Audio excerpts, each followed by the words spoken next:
am grateful, Mrs. Bush, that they are finally bringing civilization to this savage land. I could not agree with you more, my dear. My daddy settled this land, and I know he'll be looking down on us, pleased at how we help the natives. Yes, they've lost their land, but they've gained access to heaven.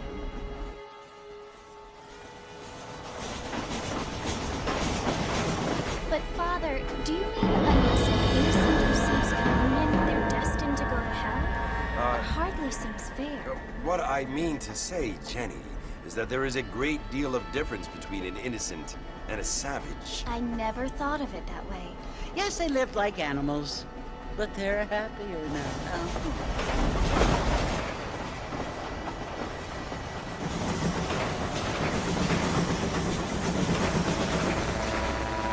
Not only do people now have motor cars, Father, but I heard that pretty soon we will be able to fly. No, only angels can fly, Jenny.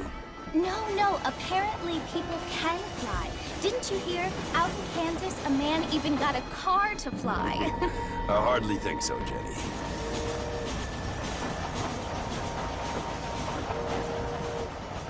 Apparently, Mr. Johns wants to run for governor, which is why he's so concerned with cleaning up the state. Nate Johns. Yes. His family is nothing but hillbilly trash that came here after the war. I don't want to be judgmental, but this state should not be ruled by such a disgusting family. A family without class. Apparently. The Johns family have made a lot of money, and he has a lot of friends in politics. Mrs. Bush, money isn't everything. There are many things that money cannot buy. It seems that money can buy voters, though.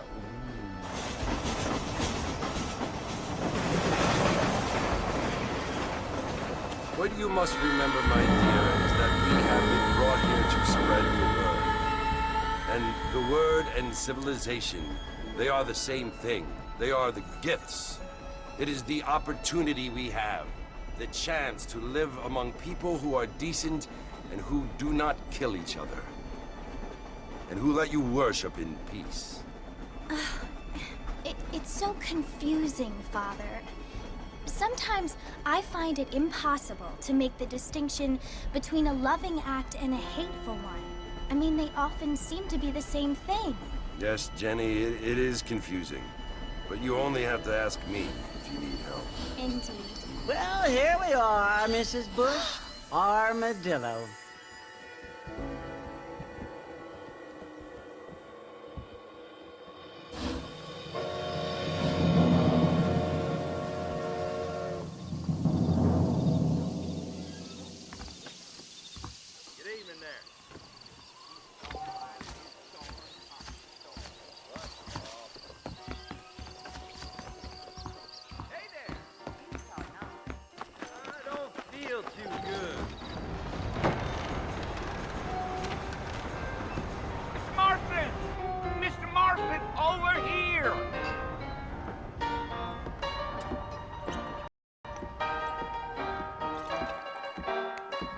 You must be John Marston.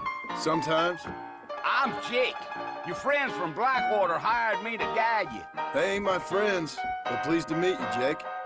I got the horses saddled up and ready out front.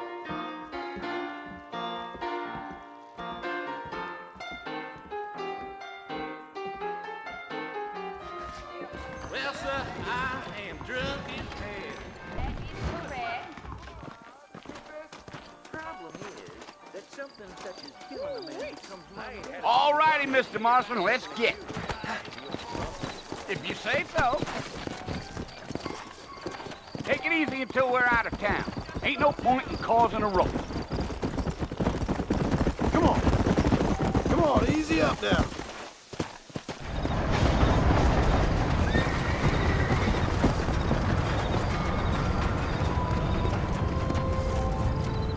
So it's Fort Mercy you want to visit? That's right. Ain't taking nobody up to the fort in a long time. Strange place for a decent fella to want to visit, if you don't mind me saying.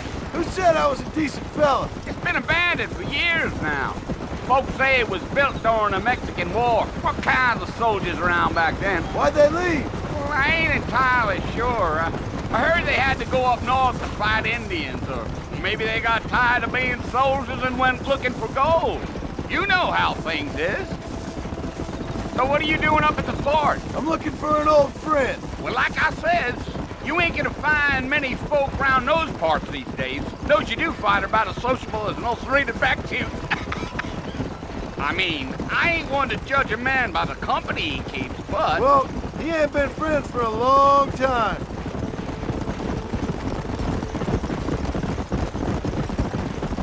Let's go. Gee-up. Are you planning on spending any time in Armadillo, Mr. Marston? I doubt it. I ain't planning on staying very long. Well, if you're fixing for some female company, you can do a lot worse than Armadillo. Fine as cream gravy they are. Not like Thieves Landing. Dang, those girls ain't even fit for a drinking man to hole up with. I'm a married man, I'm afraid. Ain't we all?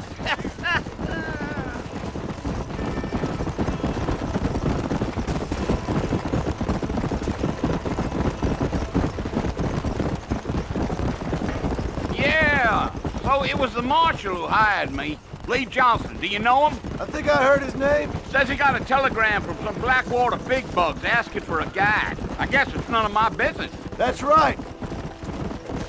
Yeah.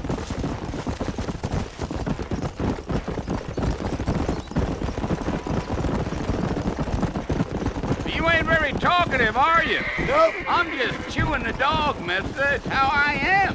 I don't mean nothing by it. Trust me. There's things you better off not knowing.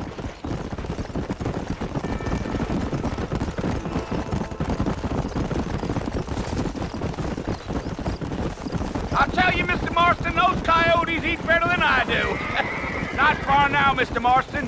The fort's just over this hill.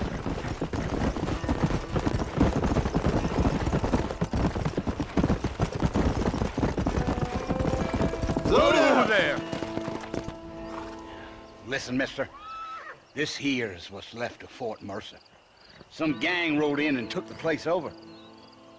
So I understand. This is where we part ways, friend. You have yourself a good time.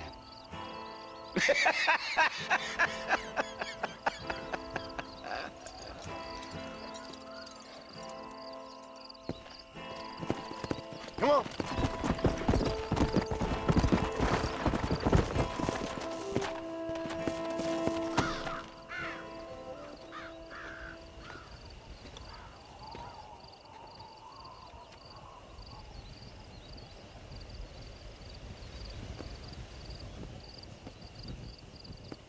Bill! Bill, I've come for you! Bill Williamson! Come out here right now! Go away now, John. Don't make me kill you. Nobody needs to kill anyone, Bill. You must think I was born yesterday. You always did think I was an idiot. That ain't fair, Bill. You were as my brother. I've come to try to save you. Oh. Do I look like I need saving? Bill, please. They want to kill us all. I can help you. Well, you never tried to save me before. You only seemed to save yourself. Bill, I implore you, think about this. You implore me? You implore me? You always were one for fancy words. Oh. Well, things are different now, John. Now I'm in charge! No more Dutch! And no more you. Implores. I implores you to go back and tell them to send someone just a little bit more impressive next time. Well? Oh. Poor John.